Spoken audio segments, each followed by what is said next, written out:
bakozi ba Kiyago Media TV ni KG Fab. KG Fab ya ramutse agendera Prishu kumutanga 1x anturuka kumberengera niwe yamvumbuye. Prishu ngira nakubase utwazo dukurikira. Prishu uri mudada uri 6. Bo haji abatipe babiri, umutipe mu Bogare. Nundi mutipe yemere nko kwiwanje. Nuwe mutipe utangura guha amahigo bwa mbere. Sinzi nkunda batipe Bogare urumva wewe ubuvuye. Uri batipe bimere nka KG Fab nta mahigo dufite kuri Prishu. Kuri batipe Bogare kuri Prishu. Nizo guzanje. Guso partage. Bakozi ba Kiyago Media TV. Guso partage. Baratwirukanye. Ni Prishu akubwiye ko asanzwe yikundira abatipe bavyibushe. Twe niwe mutwankira abatipe twemere kuko hariho sinzi.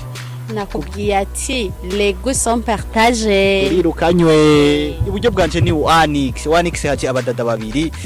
Ububiri haraje abatipe abadada kudiraga abatipe haje abadada babiri. Umudada vyibushe wingidi nka Prishu sinzi. Nundi mudemu nyene ari asanzwe ifite taille française niko bisanzwe bivugwa. Niwe mudada utangura guha amahigo bwa mbere.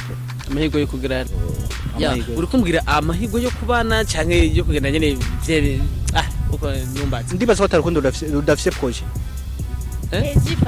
reka ndamwibarize eske umuntu mukundana kugira muzobane cyangwa mukundana urukundo rumeze gute urukundo umenyereye n'urukundo rumeze gute we nkunda we nkunda inkundo ziratandukanye hariho ubujama n'urukundo rushikiye kuvuga projet rero nanje namwazije agomba urukundo rw'ikijama canke rwo kubana bakunzi ba Kiyago Media TV ni 1x na Prishu no sini byoroshe nakoze ibiganiro byinshi kico nitubaje bo 1x uko biriko sina rukundo utagira projet ruba basi tudufate bo bose basigaje kumbwira ati wowe wavuze wowe ngiduye kuri avuga no wate français jewe ntasho bitwaye wari we wese oya urasivye ukunda ubwawe nkunda vyose ukunda byo KG Fab reka ndamwibarize avuze ngo bose ngo bakunda ngo yabwonze canke uvyibushe ngo bose arabakunda ariko tumenyereye yuko hariho abantu barya umunyu n'abagiskari bakonga kagiskari n'abandi mw'ivyo bintu